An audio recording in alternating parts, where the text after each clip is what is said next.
Good morning, good afternoon, and good evening to everyone joining us from around the world. It's an absolute pleasure to welcome you to this special event, the official launch of What Space Got to Do with It? 10 Life Lessons for Personal Growth. My name is Shelley Brunswick, and I'm honored to be your host today as we embark on a journey filled with inspiration, innovation, and actionable insights. This book has been a passion project inspired by my 35-year journey in the aerospace and space industry and the incredible interviews I've had with over 200 global thought leaders.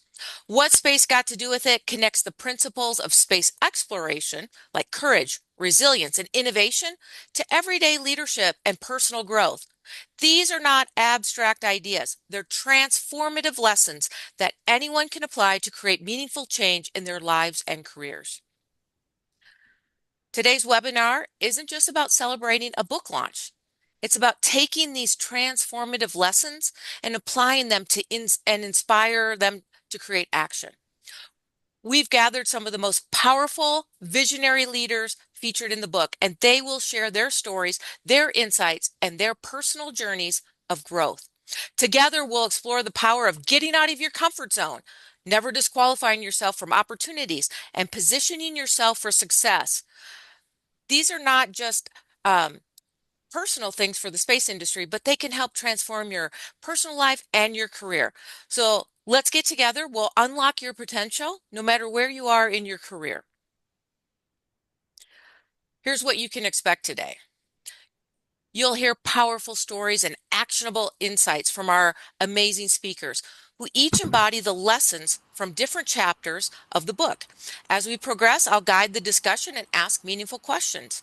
Our goal is that by the end of this event, you'll have the tools and inspirations to take bold action, create meaningful change, and lead with purpose. I encourage you to be fully present today. Take notes, reflect on what resonates with you, and engage with us by sharing your thoughts and insights on social media using the hashtag What Space Got to Do with It. This is an interactive experience, and we want you to leave not just inspired, but ready to take action. Let's create a ripple effect of leadership, innovation, and positive change. Now, without further delay, let's meet the incredible leaders who are bringing these lessons to life. Each of them has graciously shared their time, wisdom, and personal stories in What Space Got to Do with It. And today they're here to help us turn these lessons into actionable strategies for success. So let's dive in. Our first speaker is Ben Haldeman, the founder and CEO of LifeShip. Ben is a visionary space entrepreneur, a futurist, and a spacecraft architect. His work focuses on preserving Earth's legacy in space and building a community-driven space settlement movement. Ben, thank you so much for joining us. Please share your 2-minute introduction. Hey, Shelley. Hey, everyone. Excited to be here. Um, yeah, I've worked on space stuff for a while. I worked on instruments to look for life on Mars, and then uh, built telescopes around the world to find all sorts of new planets around star systems. And then I joined a company, Planet Labs, in San Francisco, and Planet launched over 300 satellites to image the Earth every day. And so that got me working on space and got me my careers evolved from building stuff to look for life out there, as well as building space stuff to help Earth, uh, help us here on Earth. And then I had the vision for LifeShip, and LifeShip is a community-powered movement where we're preserving Earth and backing up a copy of Earth in space. And making space accessible to anyone, all with the long-term vision of carrying life to the stars and populating space. So it's a community-powered movement to spread life in the universe and save a copy of life. And we're starting with seed banks on the moon and a monument in a time capsule to preserve life from Earth. Yeah, and Awesome. I personally, I've also been a big adventurer. I was a professional cyclist and did the Olympic trials. I've done the Hawaii Ironman 4 times. I've climbed the face of El Capitan in Yosemite 5 times. Like spent many nights sleeping on the side of rock walls, uh, ultra marathons, 100-mile ultra marathon, climbed big mountains. So yeah, I've kind of gone after big challenges in my life. Well, awesome. Thank you, Ben. And we're so excited to dig more into your story shortly. Next, I'd like to pivot to Dr. Vanessa Farsadaki. She is a visionary leader in space health, pioneering astromedicine to make space accessible for all. Her journey of resilience and innovation inspires a future where space health bridges the stars all the way to Earth. Dr. V, over to you. Hi, everyone. Hi, Miss Brunswick. Thank you so much for having us over, and congratulations on that big endeavor of your book. Um, well, in a couple of words, I guess, I have a quite unusual background. I am quite diverse in my field, meaning that, yes, I am a physician, I am an MD in emergency medicine, but I also hold advanced university degrees in biology, genetics, clinical research, astrophysics, as well as business and space business leadership. I One would say, why would I have all that? Well, it was with a plan. They're all little puzzle pieces of what I'm putting together now through space exploration strategies that I'm currently leading. That we actually help companies in the healthcare market transition into the space health market while creating the market and the vision that we have for the next 10 years.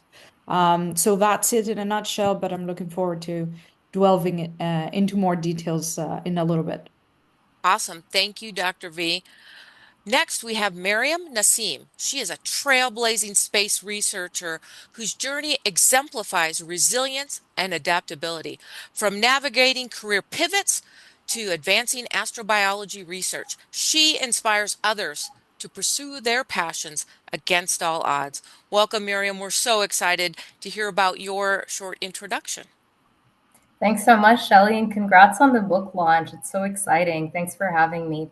I'm currently doing research in collaboration with NASA Goddard over at the University of Maryland. I'm doing a PhD focused on civilization level question, astrobiology. Is there life beyond Earth? And Ben talked a little bit about that.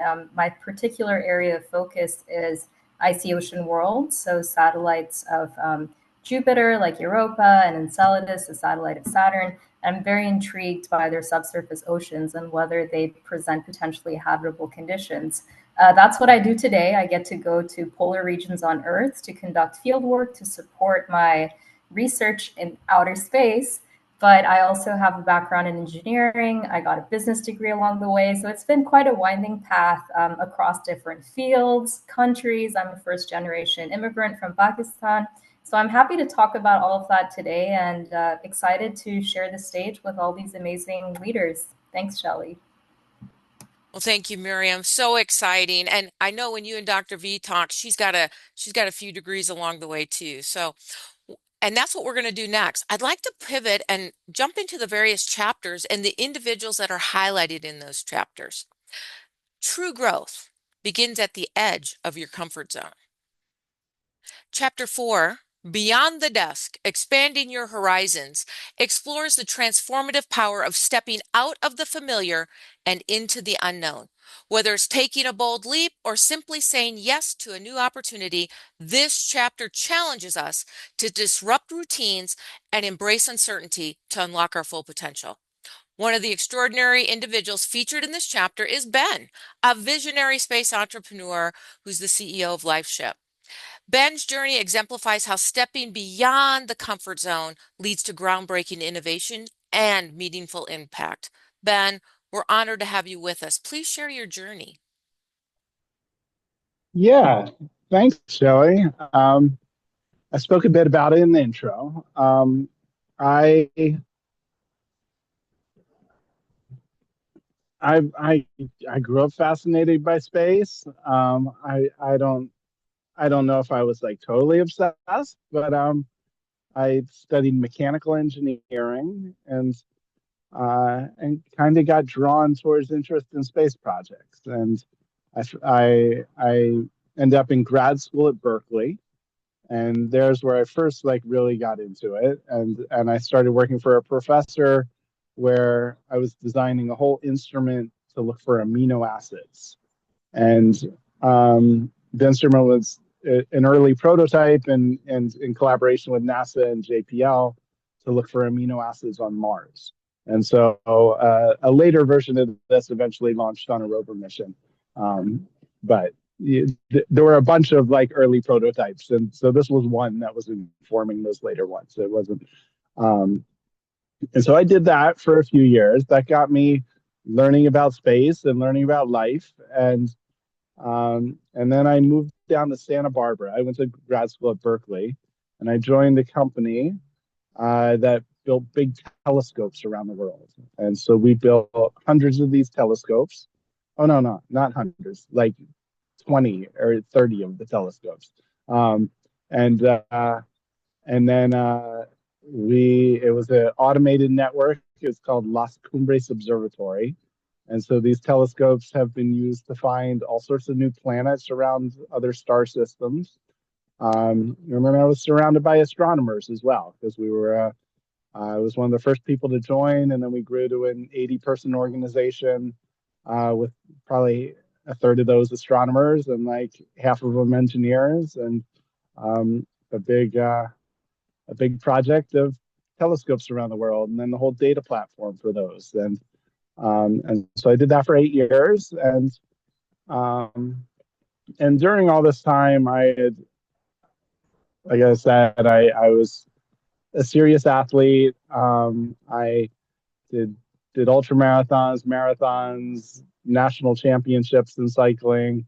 I was on a professional cycling team. I raced some in Europe. I raced Olympic trials, and I kept kind of navigating towards like bigger challenges. And after Ironmans and cycling, my friend and I were like, "Oh, let's get into rock climbing. Let's fun. It's fun." And we went climbing a couple of times, and we were like, and we were both big big vision challenge people, and we came up with, oh, do you think we could climb El Capitan in 6 months? That's like the like the big one that many people, many serious climbers, like that's the feather in their cap for their whole like climbing career. And so we just aimed for it. We started doing harder climbs and bigger climbs, and in 6 months we went and climbed El Capitan, and it took 4 days on our first try, and then we went back and did the nose route of El Capitan 3 times, and then the third time we did it in 17 hours, and that's like a, a that there's people that do it in like 3 hours or whatever, but to do it in under a day is called nose in a day, and that's really where you learn to take risks and move fast and not be afraid to like second guess yourself, and kind of ingrain and develop the confidence of moving forward and moving forward confidently, and even when it's hard and even when you're shaking and you're tired, like learning how to like be focused and calm and move through it and trust. And um, so I gained a lot of trust in my uh, being able to quickly look at something and know whether it was going to kill me or not, know whether a piece of gear was going to hold me or not, because you're making whatever thousands or millions of these decisions in the course of a big climb, and I feel like that gave me a lot of confidence in moving quicker and doing things not always to the book. And then when I joined Planet Labs in San Francisco, we kind of were rewriting the rules on space. Like we were the first real company that was doing CubeSats at a much and doing small satellites in a different way than the traditional aerospace way. And so we had launched 300 satellites into space, and until Starlink uh, surpassed us, we had been the ones who had built the most satellites of any organization or country, the most like of a single type, the most the first to really mass produce satellites. And so, in doing that, we were on launches like every 6 months, and we would totally redesign the satellite. And these are things that traditionally would take, NASA or other defense companies with a satellite project would be like a 10 or a 15-year thing where you had to totally analyze everything and make sure everything worked. And we took an approach of let's build them small, let's build them low cost, let's iterate and rapidly evolve them, kind of like how cell phones produce a new one every 6 months or a year or so. We just decided we're gonna put out like 2 new versions a year, and we're gonna rapidly iterate, and some of them will get up there and just won't work at all, and that's fine. We're taking a high risk approach, but still, you really wanted to make it work because you didn't want to disappoint all your teammates, and so I built the whole telescope and the camera system, and that's kind of like the most visible thing. Like people look at the pictures of an imaging satellite. So if the pictures don't work or if the camera's out of focus, then that's the first thing people notice. If they come down slower over data rates, then yes, that affects how many you can get in. But if the pictures don't look good, then that kind of affects everything. And so I and also building optical systems is kind of known as one of those like long lead time items. And so I was I was taking an approach of rapidly iterating on an optical system and a telescope system, and trying to meet tight deadlines and trying to get minimum viable products up to space that would work. And so that really yeah, got me learn how to take an agile approach and think differently about space. And so I did a bunch of stuff at Planet, worked on new satellite designs, and had meetings in the White House and in the Pentagon and DARPA and NASA. And then I had the vision for LifeShip. And so this kind of happened along with my um, I come from much more of a analytical, logic minded engineer. And then I started regularly doing yoga and meditating and going to Burning Man and taking trips down to the rainforest and working with shamans. And yeah, I come from a very atheist side and or like upbringing, and then kind of dove into more of the embodiment and you know spirituality and really felt like yeah I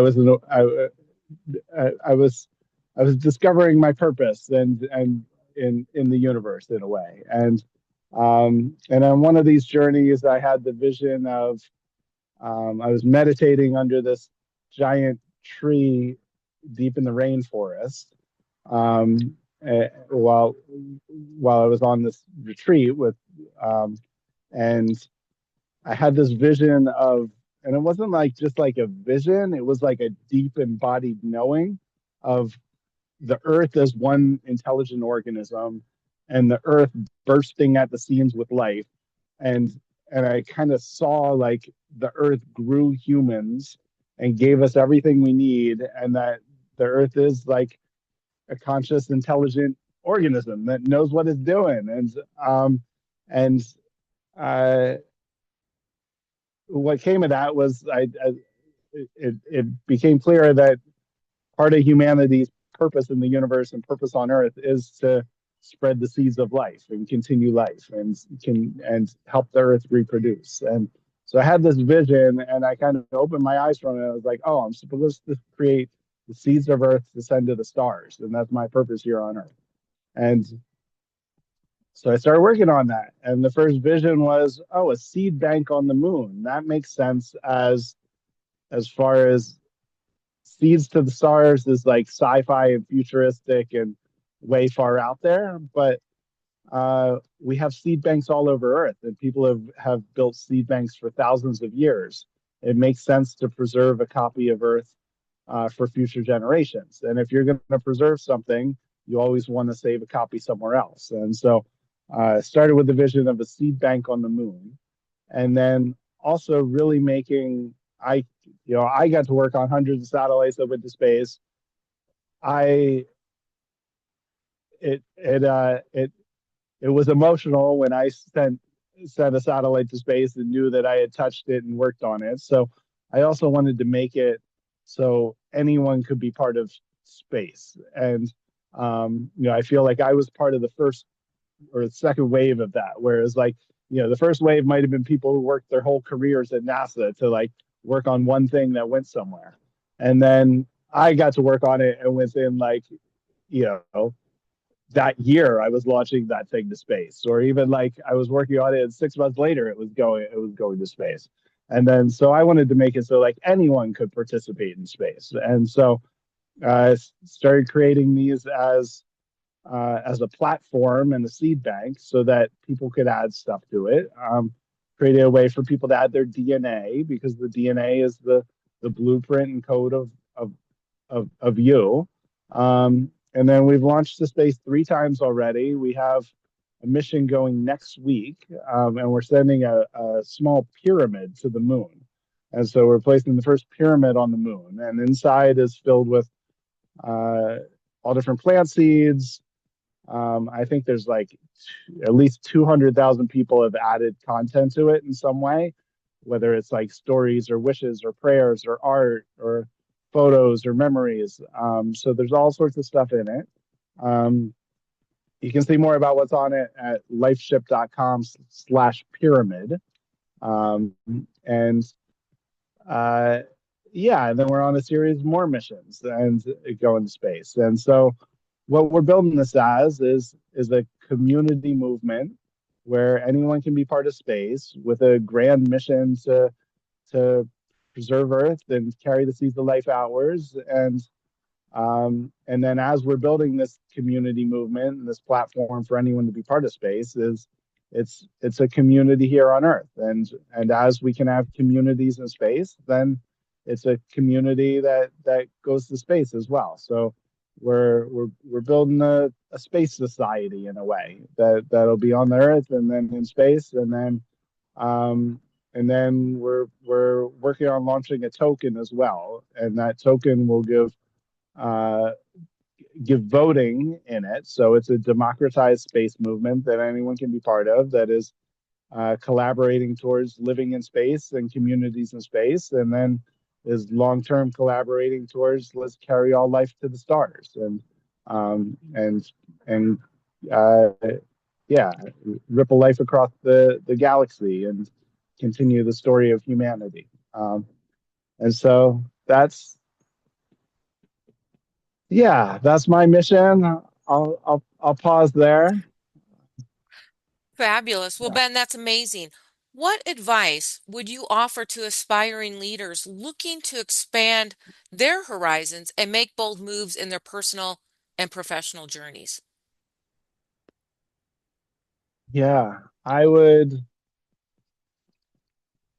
I love the quote from Steve Jobs, like you can look backwards and see how the dots connect and get you where you are, but you can't look forward and see where the dots are going. But you can kind of look backward, and the further you get, the more you can trust. Like, oh, I'm supposed to be here, and I'm on a journey, and I've got more exciting things to happen. So, uh, trusting in your path and trusting that it'll unfold, and um, being bold, going after big dreams, um, being agile, taking small steps. Like I came up with let's spread light to the stars. And then it's like, oh, let's put a small thing on a lander already going to the moon with seeds in it, and that's like a good first step. And let's like get a way to engage people and involve people in it. So come up with a good MVP, a good minimum viable product.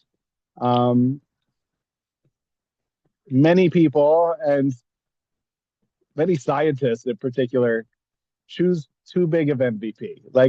I've, there's other projects that have tried to do DNA backups or seed banks, and they get too caught up on like, oh, it needs to be like cryogenically preserved and done in this way, and we need to have at least this number of stuff on it, and like then like there's been a whole bunch of proposals, there's been other things that like people have worked on these sort of things, and they end up turning into like the old NASA kind of way of doing things, where it's like, oh, that would be like a 20-year project and a whatever, a $50 billion thing to put that there. And then like I you can start smaller normally, yeah, and still do something worthwhile, and then build and iterate towards something that can do better. Like at Planet Labs, we the first satellites, they didn't take pictures that were worth selling. they, they, you couldn't sell those images. But then over time and over 10 generations of these satellites, where then they did things that nobody else could do, and covered the whole Earth every day. And so, being agile, being iterative, taking small steps, trusting, trusting that when you fail or make a mistake, that it's all learning lessons. I believe in the intelligence of the universe and the unfolding of the universe, and so like everything that's a failure is not really like a failure. It's just like, oh, this is what you learned from that, and it's all a dot connecting you to your future purpose and where you're headed. And so, yeah, I've become much more just trusting, and like still, still we're a human, and we have emotions, and stuff impacts us, but like um but learning to be lighter with it, and learning to trust in a way. And yeah, so I feel like it clears a lot quicker when I'm like, oh, I really messed that up, and it's like sits with me for a bit, and then like it kind of like feels like it clears quicker. And um yeah, so trust and going for big goals. I love it, Ben. Thank you so much for sharing that. I think it was really helpful for our audience. Like you said, start small, reach outside your comfort zone, kind of find your purpose.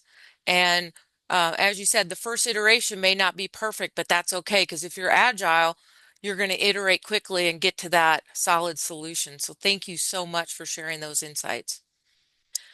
You're Now we're, welcome. Thanks oh, for having thank me, you. Shelly. Now, self-doubt can be one of the greatest barriers to realizing our potential. Chapter 6, Beyond Self-Doubt, Never Disqualify Yourself, explores how embracing courage and challenging inner limitations could lead to extraordinary growth and success. This chapter reminds us that we often disqualify ourselves from opportunities before they're even presented, when instead we should trust in our capabilities and pursue them boldly. One of the inspiring leaders featured in this chapter is Dr. V. Her groundbreaking work in astromedicine exemplifies resilience and innovation. Dr. V's journey showcases the power of overcoming self-doubt and embracing one's unique path to make space health accessible for all. Vanessa, we're so honored to have you with us. Please share more about your story. Thank you, Miss Brunswick. And wow, Ben, I am very, very much impressed by everything that I didn't know about you. You're even more impressive. Um, I just have to start off by saying that, as I was going through the book, I feel like each one of us can fit in every single chapter.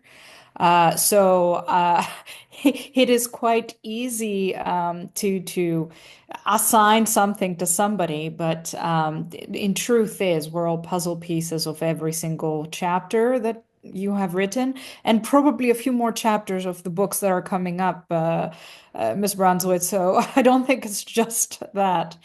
But I do feel like I could easily represent the concept of going beyond oneself. And I actually want to leave the viewers with three lessons, if I could.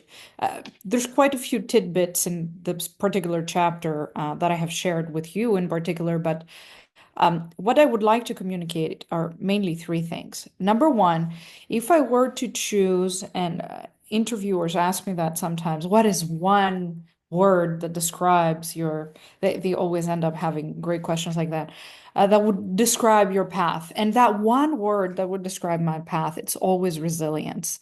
So I feel that number one, the fact that you have to be resilient is so, so powerful. Let me give you a small example. So, as I was going in medical school over in Italy, overseas, I came to realize that I was really, really missing math, as anybody does.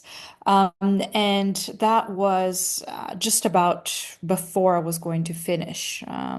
And medical school, that is, graduating. And I decided to look for something that would satisfy my passion of astrophysics. I actually ended up doing my thesis in astrobiology, like Miriam, but the whole astrophysics degree was a whole concept that I was like, you know what, maybe I do deserve to do what I really, really want. And medicine is, yes, a very noble pursuit, and I'm not one to leave anything in the middle. But how about I actually find something that satisfies that? So I sat down in front of the internet and looked for hours, days across every single master's degree, because I wanted something. I already had a master's degree. I wanted something respectable for astrophysics across the planet that I would be able to afford because I was still a student at the time, that I would be able to also go to rotations at the hospital because I was working crazy hours during the week. And I could still have as valid, so it would be credible. And I did find one degree that fit all those criteria, and that happened to be in Valencia, in Spain. I did speak Spanish at the time. However, I did not speak university master's level Spanish. And I did miss math. I did like astrophysics. However, I hadn't done any real pure math since the beginning of university, like 5 years before that time. So I said, why not? I will apply. I applied, and my acceptance was conditional under two conditions that I had to. It was May, so in September I had to go in and sit two exams. Spanish for university level master Spanish and physics in Spanish to prove that I had a bachelor's level of Spanish to be able to actually move on to um, and physics to move on to astrophysics and all the math that was involved in that. So what did I do for 3 months? Well, I studied Spanish and physics and Spanish. And I went in and graduated within 1 month of difference. I defended my thesis in medical school. It was in October, and November of that same year, just 1 month later, I defended my thesis in astrophysics. Um, Needless to say that period of time was very, very hard, because I was working at the same time and rotating at the hospital and going back and forth between Switzerland, where I used to live, and Italy, where medical school was, and doing everything online over in Spain. And it was hard, but oh my goodness, so worth it. Just staying resilient really, really pays off. Okay, number two. Number two, and that's I guess a snippet of what the chapter is talking about. It's what I always say, the difference between the outside voices and the inside voices. Outside voices tend to be so damn loud. Um, but the truth is that we are all born with some sort of fire. Um, and I can't deny the fact that when we satisfy that internal fire, everything else falls into place. So another, I guess, tidbit from my life experience to exemplify that was I always loved learning a lot of languages.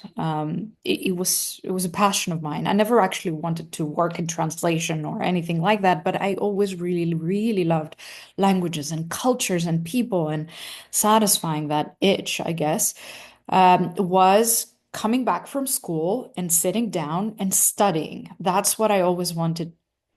I always enjoyed doing when I was growing up.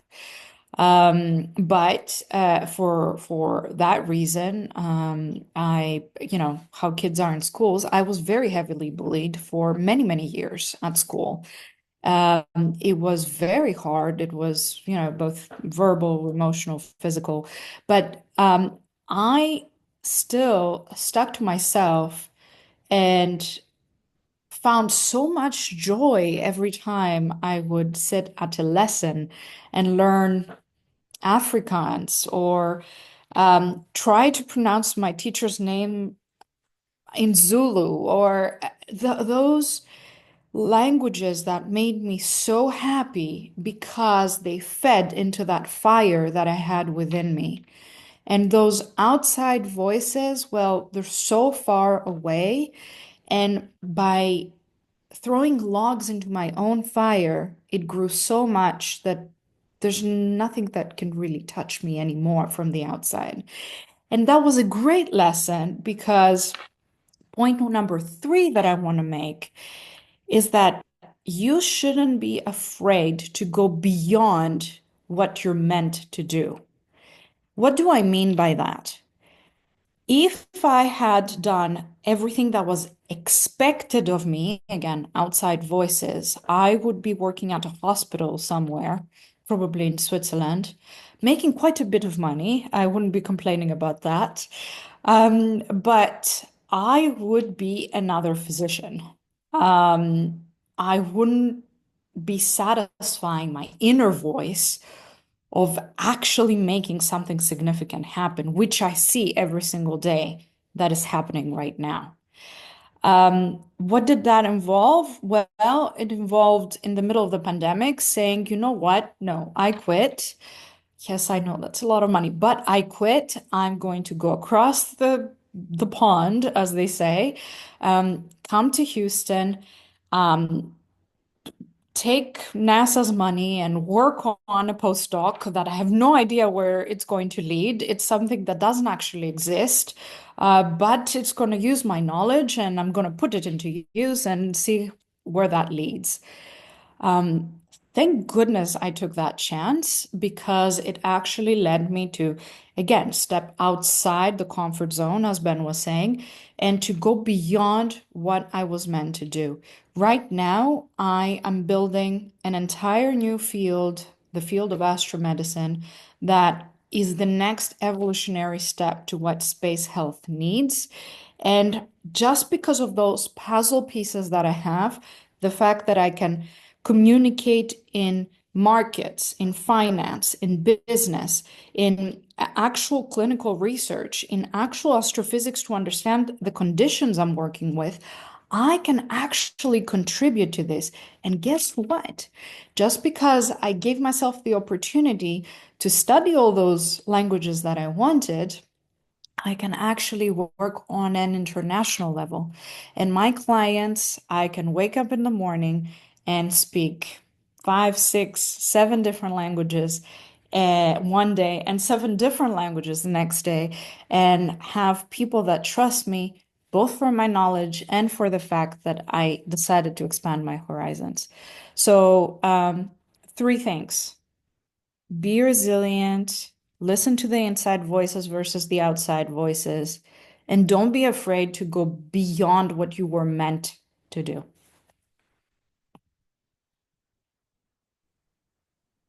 Amazing, Dr. B. Your journey in astromedicine and how you got to where you are is a powerful example of overcoming self-doubt and embracing resilience. And every other chapter, as you said, every person in the book is a full, complete person, but I had to use snippets of you in various chapters.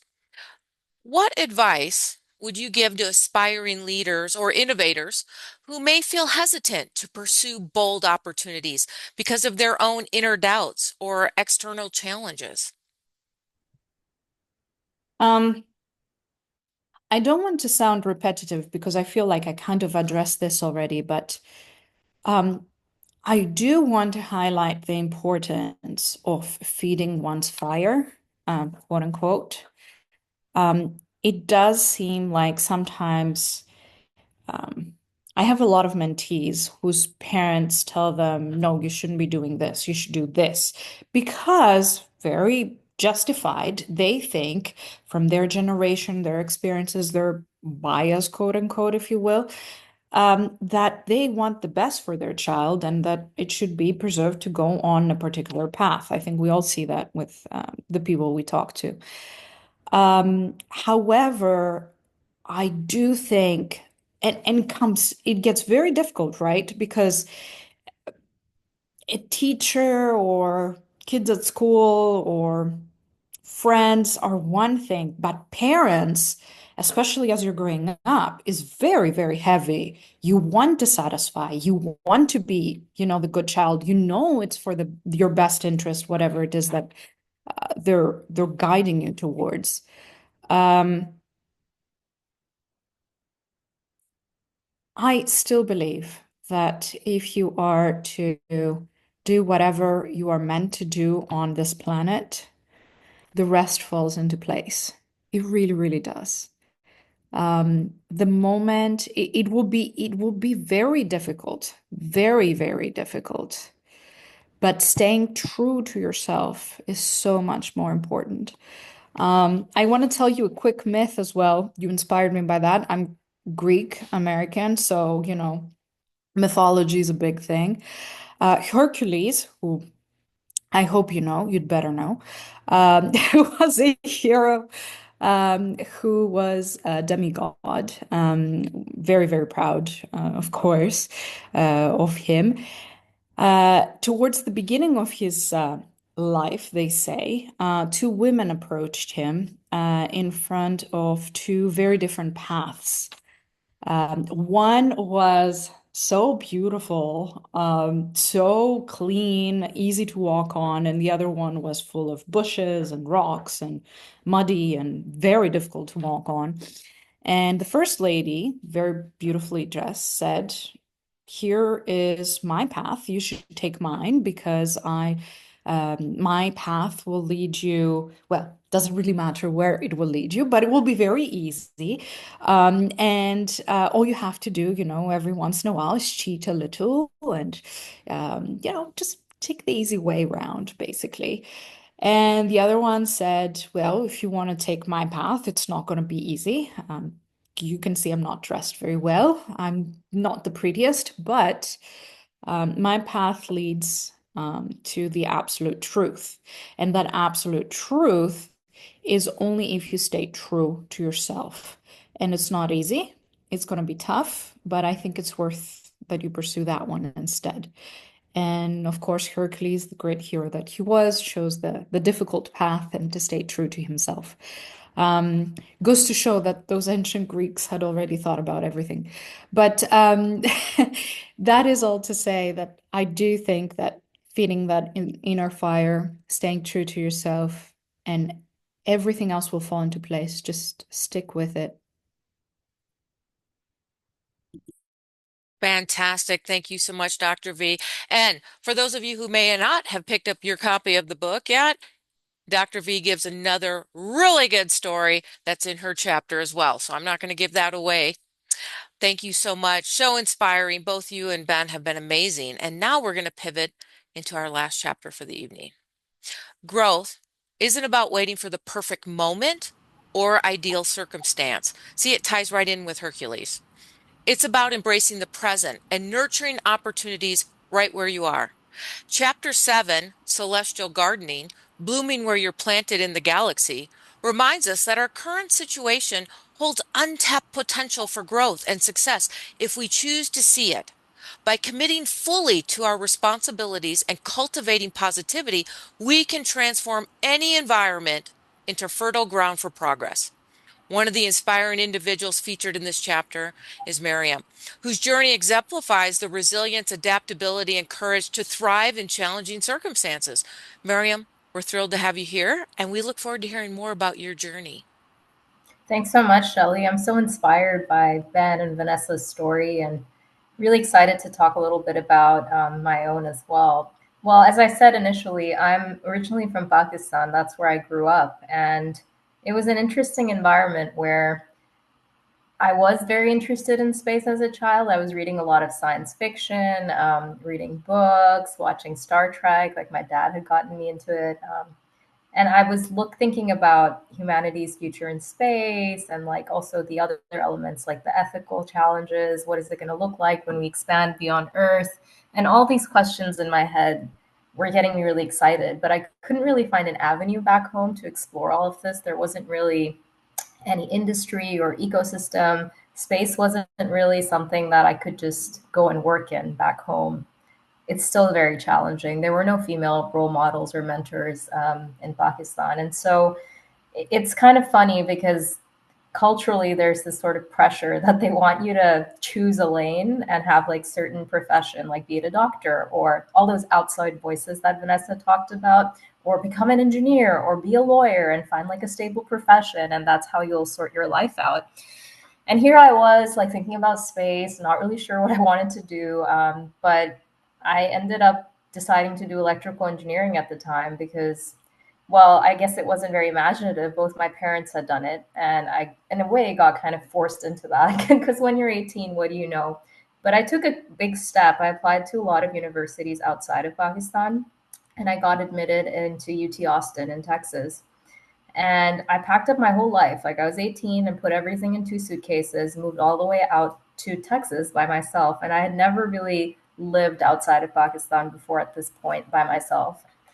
It was a complete culture change. Yeah, like there are TV shows and movies that you have access to back home where you kind of get a glimpse of what Western life is like, but definitely complete 180 shift. And it was a lot. Like I was one of few women in very male dominated environment, a woman of color. Some of my friends were very enlightened in Texas, some of them were not. So there was a bit of ignorance around me. And I was still like thinking about space in the back of my mind. So I would go to career fairs and I got an interview with Lockheed Martin one day and I show up and the guy's like, the first question he asked was, are you a US citizen? And I was like, no. And then he just shut down like everything after that. I wonder why we even had that interview because I realized later that in the US, there are a lot of restrictions because of the dual purpose, dual use sort of nature of space where there's civilian and defense aspects, international, a lot of aspiring people that are globally trying to get into this sector and move to the US, they either may not be aware or they start to face these roadblocks when they move here. And I was a little discouraged, but I'm definitely someone who doesn't give up. So I was like, okay, what's next? The other thing I really want to do is explore this world. So I applied for the next most interesting job for me, which was actually quite an adventure. I applied to be a field engineer for an energy company, which now goes by SLB. Back then it was Schlumberger. And my first assignment, so the moment I graduated college, I was sent off to Russia and I worked on a rig out there, an oil rig as an engineer. And what a time. I spent a year and a half out there, extreme conditions. This is like Siberian weather, extremely cold, isolated, a very remote island called Sakhalin. That's where I was based. And the locals don't speak English. So it's just your little expat community that you hang out with out there. It can be very psychologically challenging, these conditions. It's very physically demanding. And I think in my early 20s, to have this as my first job, I learned a lot about myself. I would do it again. So I did that. The rotation ended. I moved back to Houston to do manufacturing for the same firm. But then I navigated a big challenge where they had a huge downturn in the industry, as the oil and gas industry does, and there were massive layoffs across the ecosystem, including the firm I was at. And again, as an immigrant, like on a non-immigrant visa at the time, My job was on the line. My chance to stay in the U.S. was on the line. It was a lot of instability, and I just decided, well, okay, what's next? I'm not going to let this company decide my future and be packing my bags and going back to Pakistan if they let me go. I need to figure out a plan for myself. I need to take control of my own life and career. And so I started thinking about grad school as an option. And at the time, I ended up applying to MBAs because I was looking for something a little bit broad where I didn't think I wanted to continue on as an electrical engineer, but I was interested in emerging technologies. And so taking engineering, but doing business and getting into like project management or business development was intriguing. And so I did that. I packed up my bags again for the second time by myself and moved to Canada to do an MBA at the University of Toronto. And I did end up working in emerging technologies. So I was then working in quantum computing, both at a startup, very early stage company where I did everything from like marketing to going to VCs to help them raise funds. And we were very, very early at the time. It was very exciting. And then I worked at one of Canada's biggest banks, also doing similar stuff. But what happened was I was getting very comfortable. It was a time where I was very settled in my career and everything was going well and making good money. And I wasn't truly content though. I Space was still kind of, I guess, in my mind. And it was interesting because the bank would send us to these really big conferences. And okay, there's like an innovation week, go, you guys go see what's happening. And you hear all these like amazing female entrepreneurs come on stage and they were talking about a lot of buzzwords. Yes, they're like, okay, financial technology and blockchain or quantum computing, um, AI, and all of that. And I'm like, okay, but what made you start this company? Like, I would try to get coffees with them later. And I would ask them, like, what motivated you to follow this passion? How did you know this was your passion? And how did you get to the point where you launched your own company in it? And in one of these kinds of conversations, I was having a coffee with the managing director of Accenture in Toronto, and she had also like literally launched their blockchain practice. And we were talking and I'm like, how did you know that's what you want to do with your career?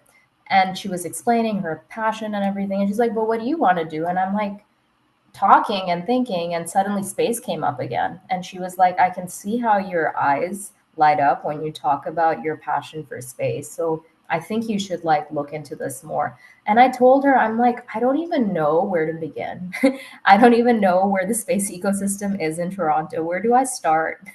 And she was kind. She was like, okay, let me think. There's meetups. And I'm like, I don't know if there's a space meetup for Toronto. And the second thing she said was, I have a friend who is a lawyer but did an aerospace conference. She organized that in the past. So let me put you in touch.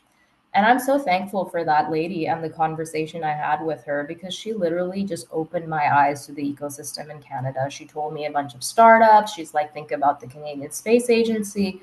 So having those conversations and putting myself out there, I guess I'll just pause and say like that's one of the takeaways. Like be brave, like put your intention out in the universe. Seek advocates and sponsors and people who inspire you. Let them know what you're thinking because you never know like where you might have a conversation that really sparks opportunities and opens doors for you. And this was one of them. Like this lady was just game changing for me.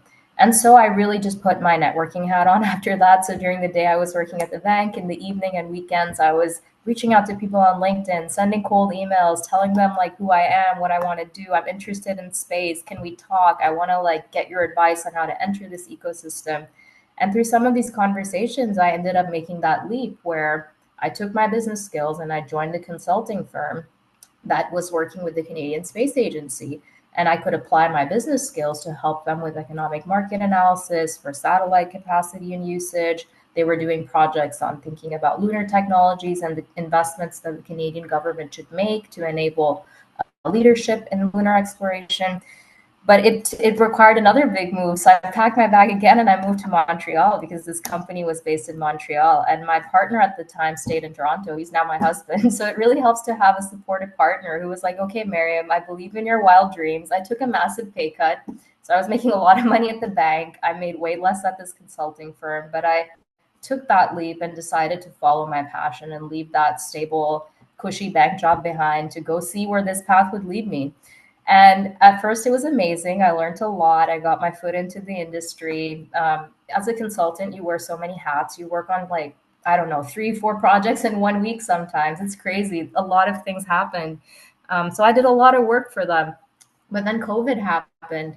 And, 4 months into my job, I suddenly didn't have an office to walk into because they're like, it's all remote. Like, projects, we're losing contracts, just go back and work from like your home. So I ended up moving back to Toronto and I still worked for them for a whole year. But towards the end of that year, they just lost so many contracts that they had to let quite a number of us go, including myself.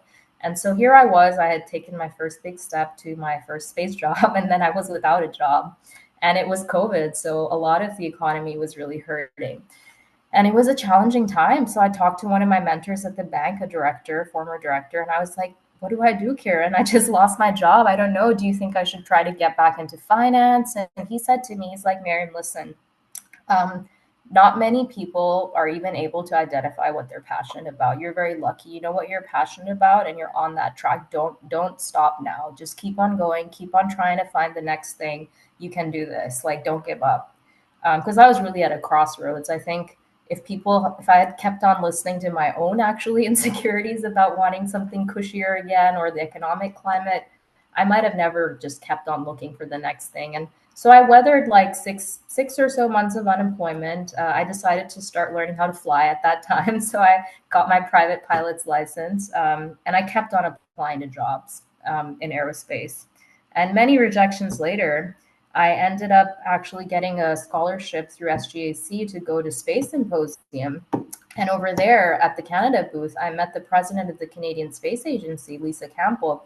It was amazing. So I was telling her, like, I'm so inspired and impressed by you. You're like our first female leader of this agency, and I've been applying to work for you guys. Like, I told her a bit about myself, and she's like, wow, you have an amazing background and you should apply. And I was like, I've been applying. And she's like, she gave me her card and she was like, send me your resume. And so I did. I emailed her back. I sent her my resume, and I thought I'm never going to hear back from Lisa Campbell. Like, she's so busy. She's probably not going to reply. It's okay. But a few hours later, she did. And she was like, okay, I'm connecting you to my executive director. He's actually looking for someone. Please interview with him. And wow, I was like so blown away by that. And I then had an interview with that executive director. It went really well. That job that I took in Montreal really helped because they knew that firm. So, one step leads to the next. And I ended up working at the agency, something that I had dreamed of and which had seemed like such a black box. And I worked with them. It was wonderful. I loved my team. I got to help them with their industry relations, bringing together the startups, telling them about our government financing and other infrastructure that's available to support these small businesses in Canada and aerospace. It was fantastic. But it was interesting because at the time now I was in the industry I wanted to be in, which was aerospace, but I began to think about a little more about the role I wanted to play. And yes, the commercial aspect, the industry work, some policy work I've been doing was very fun, but I felt like it wasn't fully tapping into my purpose and the technical background that I also have. And so I narrowed it down to two big questions. I'm really fascinated by the future of humanity in space. So, human space exploration, what is that going to look like? And number two, the big question of is there life beyond Earth has always captured my imagination. And I thought about the pros and cons of both paths, and I struggled for a few months about choosing between them. And I talked to mentors, and they're like, well, you know what? You never know. It's not like you have to choose one and you can't do the other. It might come back again and join. So in the near term, I chose astrobiology, so the search for life beyond Earth. I was really captivated by icy ocean worlds that I mentioned to you, where the concept of subsurface oceans in space just blew my mind. I'm like, wow, there are oceans in space underneath kilometers of ice, and they could be potentially habitable. Wow. And like, what does that mean for our place in the universe? How can that also like shift the way we think philosophically as a species? It's just such a mind blowing question, right? And I was attending these webinars and online conferences, doing my day job still at the agency, but again, thinking about these questions. And I ended up attending a webinar from this scientist at NASA who was talking about these concepts. I emailed him later and I was like, listen, I really like what you're doing. And I would love to just do voluntary research with you. Like, I would love to volunteer and get more experience in this area because I think this is a topic I really want to pursue. So we had a call and he was like, listen, I don't have any money on my grant, but if you want to do this as like a voluntary position, you can work with me. And he ended up pulling me into a project where I did modeling, so I could do it remotely from Canada, but with collaborators at JPL. It was phenomenal. We worked together 2 years, and that research experience really helped me apply to PhD programs and make the transition to science and academia. And in fact, that mentor, it was a cold email that I sent. I didn't know that person, and that person has been so fundamental and instrumental. He's now my co-advisor at my PhD. So the reason I chose the University of Maryland, I'm really grateful and thankful to have been admitted into 6 programs, including 2 Ivy League institutions, but I chose UMD because of its relationship with NASA Goddard and to continue working with this collaborator who was just so foundational for me and who really just was such a supportive mentor. You really need people like that. I think I'm so grateful that sometimes when I put myself out there, yes, I've gotten rejection. Sometimes people haven't responded. It can be a bit like off putting. But then when I really hit the jackpot, I hit it big time sometimes. And you can too, right? So don't be scared to put your authentic goals out there. And so here I am today. And again, I didn't know that part of my PhD would involve so much field work, but I created that for myself. There was no plan for me to go out to the Arctic. I applied for a proposal with my advisor. I brought the idea to him, my UMD advisor. We applied, and now I've been to the Arctic twice on research expeditions. I'm hopefully going to Antarctica later this year. So it's all about like creating opportunities for yourself, seeing where your passions lie, and making that a reality. And I never forget my roots, and the challenges that I faced along the way as a first generation Pakistani woman of color in all these spaces that can be typically very male dominated. And I try to pay it forward. So I try to help others who might be in similar positions and advocate very strongly for more representation of women in STEM and in space. So, yeah, that's me. And I'm excited to answer any questions you have. Well, awesome, Miriam. Your journey is a testament to the power of creating opportunities and thriving in challenging circumstances.